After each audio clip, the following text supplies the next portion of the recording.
attribuer à l'éducation et à l'intelligence d'une culture, ou disons à la compréhension d'une culture, a d'elle-même. Une telle question ne doit pas être abordée en l'absence d'une discussion sur ce que c'est qu'avoir une culture, sur ce que c'est qu'avoir un rôle dans cette culture, sur ce qu'est l'économie des relations mutuelles entre la philosophie et les arts, les sciences, les religions, le droit et les aspirations politiques d'une culture particulière.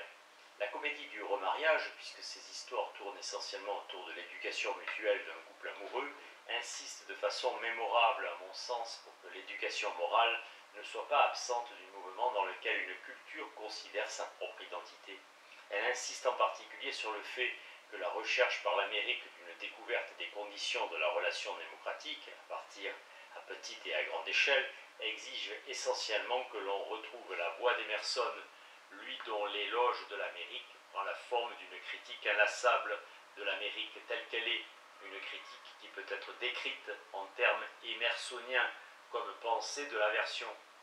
Deux contes divers, Shakespeare et Romer, mène à son terme la lecture d'un des chefs-d'œuvre de Romer, Contes divers, montrant que ce film illustre et développe les idées associées au genre de comédie que À la recherche du bonheur appelle comédie du remariage, en étendant le registre émotionnel du genre aussi bien que son implication philosophique, et en confirmant le fait que ce genre se loge dans les incitations mystérieuses de la vie quotidienne. Le rapport de ce film avec la pièce de Shakespeare, qui porte le même nom et, on ne peut plus évident, c'est après avoir assisté à la représentation du conte divers de Shakespeare que s'accomplit l'examen philosophique de soi décisif de l'héroïne.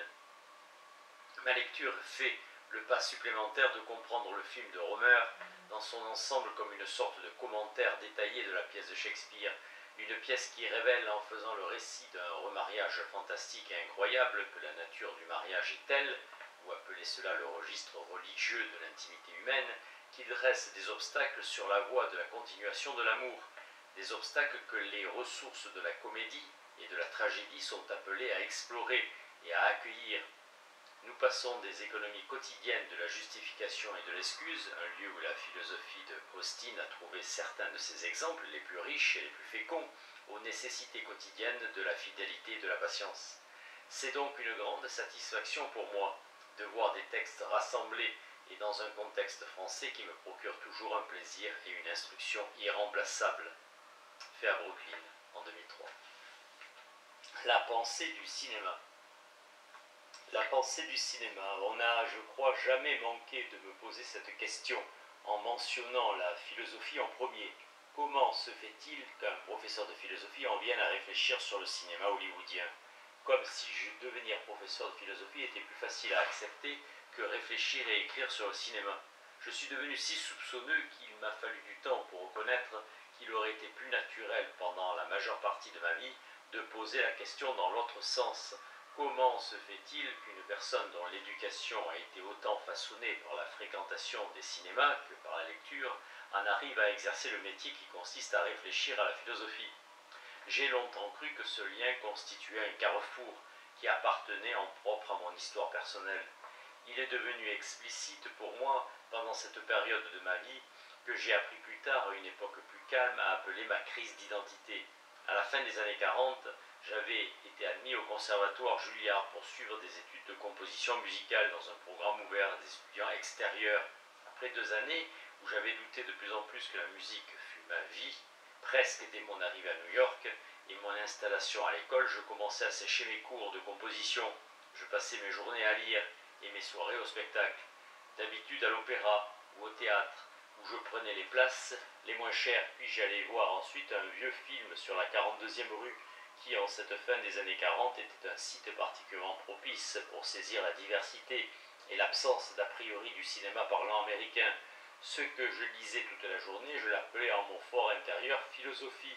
quoique je n'eusse pas plus d'idées de ce que ce mot voulait dire pour les autres que de la raison pour laquelle c'était dans la philosophie que je cherchais la réponse à la question que ma vie était devenue.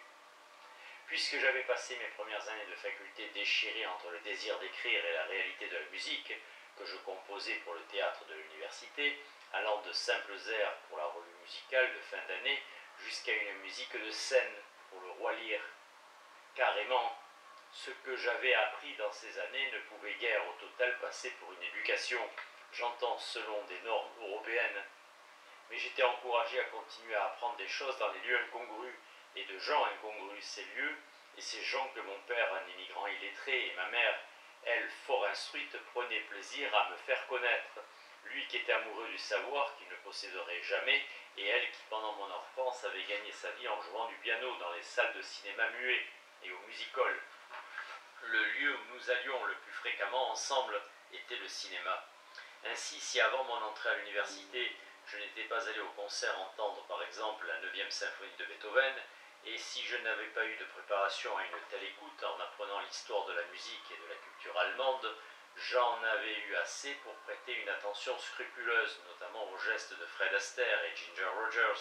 et de Jérôme Kern, si bien que lorsque dans le final de la 9e symphonie, le chœur chante en contrepoint les deux thèmes principaux, l'extase que j'en ressentis avait été préparée pour ma réaction à la fin du Swing Time sur les ailes de la danse de George Stevens, 1936, où l'un des partenaires reprend le Fine Romance tandis que l'autre reprend The Way You Look Tonight. Cet exemple n'aurait pas constitué la préparation au grand art que je prétends s'il n'avait dépassé la pure habileté. Il est essentiel que chacune des deux chansons de Kern soit individuellement aussi parfaite qu'elle est, afin que lorsque le couple les modifie et les mêle à la reprise, chacune puisse se révéler capable, si je puis m'exprimer ainsi, de signifier la chanson distincte qu'ils ont en tête l'un et l'autre. De la même manière, les paroles de ces chansons étaient une préparation à la grande poésie que je devais découvrir que plus tard, dans ma prime adolescence. Un couplet tel que Even I am in heaven, Ô ciel, je suis au ciel, et les soucis qui m'avaient pesé sur moi toute la semaine semblent se dissiper comme la veine d'un flambeur quand nous sortons ensemble et dansons joue contre joue. Une strophe pareille, voilà ce qu'était pour moi la poésie, et rien ne saurait être poésie pour moi sans rivaliser avec la sensation de concentration et d'enthousiasme contenue dans ces paroles. Il me semble qu'alors déjà je savais qu'il ne s'agissait pas seulement de sentir l'intelligence et le comportement mutuel des mots, ni seulement de surcroît d'éprouver l'humour et la beauté de l'allusion à la veine du flambeur, mais qu'il était question de ressentir cela bien que les mots m'eussent fait défaut, des mots à moi, associés au pathos de l'idée d'une veine qui se dissipe, qui est négative, employée dans une comparaison exprimant les soucis qui se dissipent, le ciel qui s'ouvre, ce qui est positif, comme si au-delà du négatif et du positif, du mauvais et du bon, il existait une zone de hasard et de risque. La seule où pouvait se réaliser l'intimité qu'emblématisait ou mythologisait la chorégraphie d'Astaire et de Rogers. Plus tard, je serai capable de reconnaître que bonheur, happiness et hasard, happenstance, sont des termes proches, que la recherche du bonheur, que ce soit l'occasion d'un pas vers l'acquisition d'un moi ou la constitution d'une nation, demande à la bravoure de reconnaître et de saisir l'occasion ou, selon l'expression d'Emerson, le courage d'être ce que vous êtes. Je ne prétends pas qu'alors, dans la 42e rue, j'avais déjà en tête le projet de mon livre sur la comédie du remariage à Hollywood, mais plutôt que j'ai écrit ce livre en partie par loyauté envers des versions plus jeunes de moi-même, dont certaines étaient et sont encore présentes. Je suis certainement sympathisé avec le héros à moitié délirant qu'interprète Steve Martin dans le film récent intitulé Pennies from Heaven, tout l'or du ciel, Herbert Ross, 81. Lorsqu'il dit dans un cri du cœur, à propos des chansons qu'il colporte et auxquelles il croit, écoutez les paroles. Et je crois que je prétends que cette version plus jeune de moi-même, qui séchait les cours de Juilliard et qui, dans la misère de son éducation sérieuse, lisait toute la journée et passait la moitié de ses nuits au spectacle, prenait déjà très au sérieux le plus mémorable des conseils adressés par Henry James aux apprentis écrivains. Dans The Art of Fiction, James dit « La faculté de deviner ce qu'on n'a pas vu à partir de ce que l'on a vu, de suivre les implications des choses, de juger toute la pièce par son motif, l'état où vous ressentez si complètement la vie en général, que vous êtes en bonne voie pour connaître tous ses moindres recoins. On peut quasiment dire que cette grappe de dons constitue l'expérience. »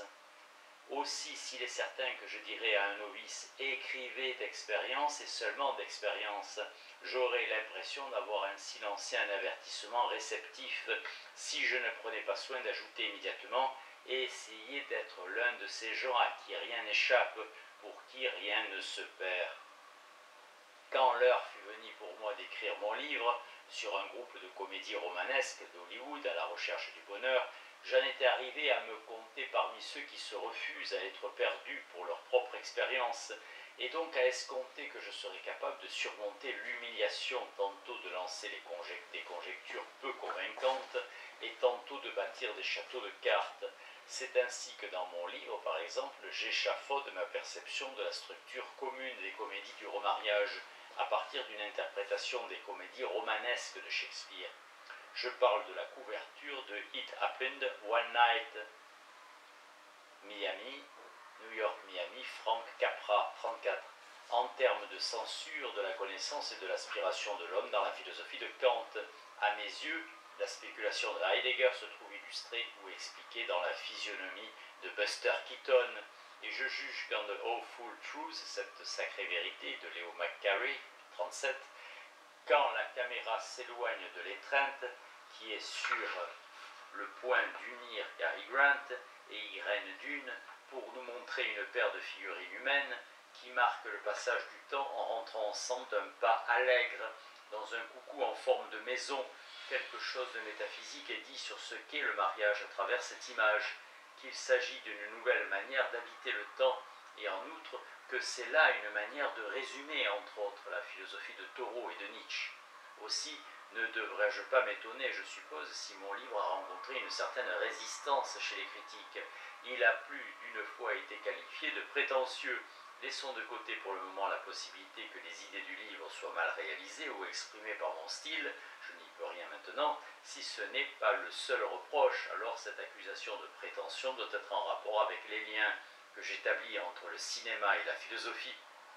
En tout cas, une telle accusation portée séparément sur l'un ou l'autre ne vaudrait guère la peine qu'on y réponde. Mais dans ces liens, qu'est-ce qui peut passer pour prétentieux? Il est important pour moi de distinguer un mode inoffensif et un mode dommageable de proférer cette accusation.